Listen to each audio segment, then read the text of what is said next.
Good morning বন্ধুরা, তোমাদের সাথে কিছু কথা শেয়ার করছি। আমি আজ না প্রায় 2-3 বছর ধরে ভিডিও বানাচ্ছি, কিন্তু এখনও অবধি সেরকমভাবে কোনো সাকসেস পাইনি। কেন বলো তো? কারণ হচ্ছে একটাই, যে আমি ভদ্রভাবে ভিডিও বানাই। ভদ্রভাবে তোমরা যতক্ষণ ভিডিও বানাবে ততক্ষণ সাকসেস তো দূরের কথা, কিচ্ছু পাবে না। আর যখনই একটু অভদ্রভাবে ভিডিও বানাবে তখনই দেখবে সাকসেস একদম তোমার পায়ের কাছে লোটোপটি খাচ্ছে। কিন্তু আমাদের কি বলো তো, আমরা ভদ্র ছাড়া অভদ্রভাবে ভিডিও বানাতে পারি না, তার জন্য আমরা সাকসেসও পাই না।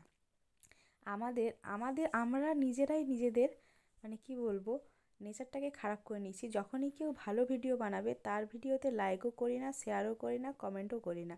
কিন্তু যখনই দেখি কেউ অভদ্রভাবে ভিডিও বানাচ্ছে তার ভিডিওতে খারাপ কমেন্ট হলেও আমরা করি, যে তুমি খারাপ ভিডিও বানাচ্ছো, তুমি অভদ্রভাবে ভিডিও বানাচ্ছো।